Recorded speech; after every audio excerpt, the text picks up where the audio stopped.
Assalamualaikum warahmatullahi wabarakatuh. Hai insan pembelajar, nama saya Gading Hakim Alam Syadaulay dan di sini saya akan memaparkan materi tentang penggunaan huruf kapital dan miring dengan mata kuliah penelitian tindakan kelas yang diampu oleh Bapak Dr. Syamsul Arif MPD dan Ibu Lasena Sialagan MPD. Baik, sebelum kita masuki kepada contoh dari huruf kapital dan huruf miring, di sini ada pengertian. Huruf kapital merupakan huruf besar yang digunakan dalam penulisan kata awal kalimat yang biasanya huruf kapital digunakan pada penulisan nama orang, tempat, daerah, suku, tahun, bulan, dan lain sebagainya. Dan di sini ada juga huruf miring. Huruf miring merupakan huruf yang dicetak atau dibuat miring. Huruf miring ini biasanya digunakan dalam penulisan nama buku, surat kabar, dan majalah. Baik, di sini ada beberapa contoh penggunaan dari huruf kapital. Yang pertama yaitu awal kalimat, yang kedua menyatakan nama atau julukan, yang ketiga penulisan nama, agama, kitab suci, dan Tuhan. Yang keempat ada penulisan gelar, yang kelima ada penulisan nama bangsa, suku, dan bahasa. Yang keenam ada penulisan waktu, hari, bulan, dan tahun. Yang ketujuh ada awal kalimat, petikan langsung.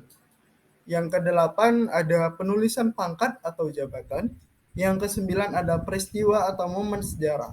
Yang kesepuluh ada setiap kata pada judul. Nah, ini dia contoh penggunaannya. Yang pertama tadi awal kalimat. Nah, di sini saya berikan contoh di mana kamu taruh buku novelku. Nah, pada kalimat awal di dan di situ D-nya itu kan besar. Nah, itu dia kapital penggunaan di awal kalimat. Dan di sini ada yang kedua, contohnya tadinya menyebut nama atau julukan dan di sini saya menuliskan nama saya sendiri, Gading Hakim. Dan di awalnya itu kan merupakan huruf kapital. Dan yang ketiga ada penulisan nama agama, kitab suci, dan Tuhan. Ada agama Islam, kitab Al-Quran, dan Allah. Yang keempat ada penulisan gelar. Di sini saya memberikan 3 contoh, yaitu SPD, MPD, dan doktor.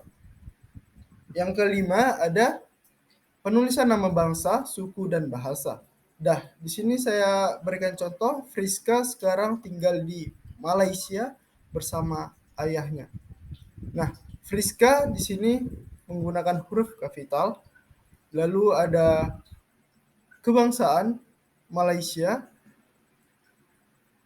Lalu, nah di sini saya menemukan kesalahan bersama ayahnya. Nah, ayahnya di sini kan harusnya A-nya itu besar, begitu. Itu hurufnya kapital A-nya. Lalu yang keenam ada penulisan waktu, baik hari, bulan, dan tahun. Nah, di sini saya mencontohkannya bulan Maret tanggal lahirku. Nah, di sini pada penulisan bulan Maret awalnya itu huruf kapital, baik bulan dan Maret. Lalu ada yang ketujuh, awal kalimat petikan langsung. Nah, di sini ada menggunakan petikan, soalnya aku ada janji dengan Irene. Di awalnya itu kan menggunakan huruf kapital, soalnya S-nya itu kapital.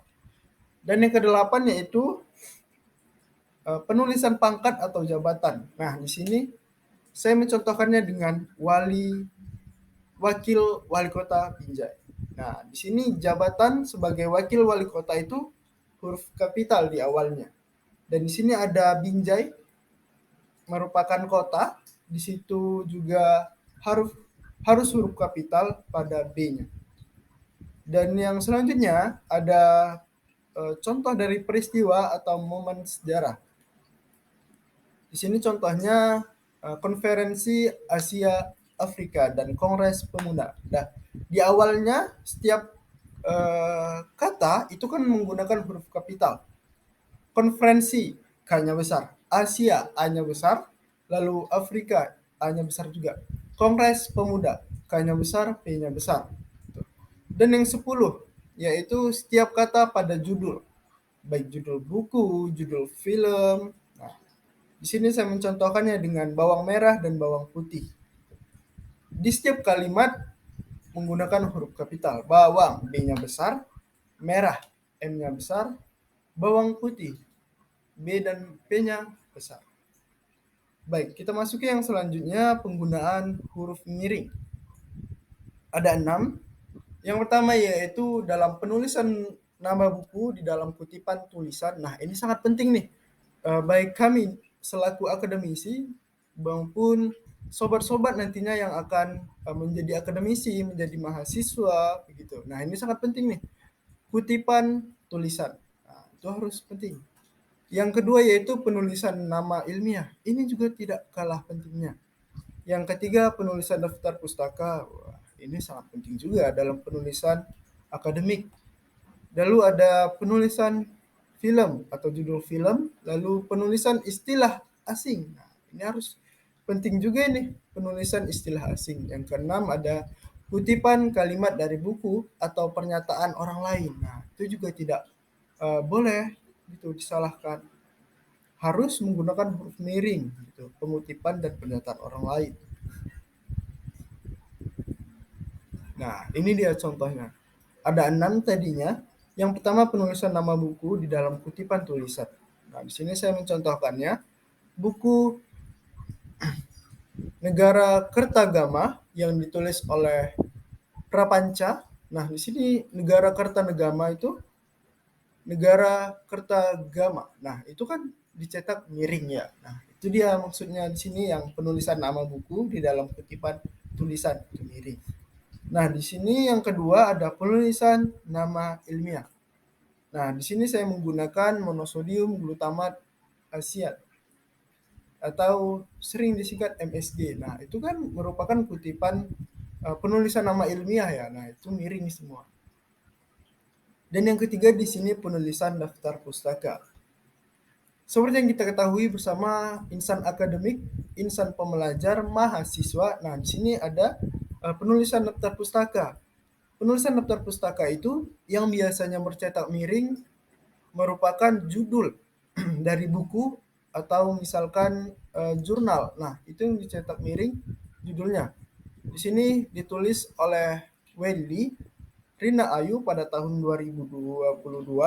Nah, di sini bercetak miring judulnya Filsafat Sastra. Ditulis di Yogyakarta, publisher Lentera Hati. Itu tadi filsafat sastranya kan miring. Nah, itu dia judulnya. Gitu. Lalu yang keempat, penulisan film. Sini saya mencontohkan dengan film Titanic, KKN di Desa Penari. Di situ kan cetak miring semuanya. Judul film. Lalu yang kelima, penulisan istilah asing. Nah, sini ada follow up, junk food, fast food, dan soft drink. Nah, itu kan merupakan istilah asing ya yang tidak menggunakan bahasa Indonesia namun ditarik dari bahasa asing dari bahasa Inggris. Follow up mengikuti kembali. Junk food, fast food, soft drink. Nah, itu menggunakan kutipan miring. Yang keenam, yang terakhir, kutipan kalimat dari buku dan pernyataan orang lain. Menurut Habibie, kebahagiaan dan kesedihan yang kita rasakan itu tergantung bagaimana cara kita dalam menyikapinya. Nah, yang dimaksud menurut Habibie di sini, Habibie menurut Habibie, nah Habibie kebahagiaan dan kesedihan sampai dengan akhir tadi. Nah, disitulah letak dari penggunaan huruf miring. Gitu. Karena pernyataan orang lain.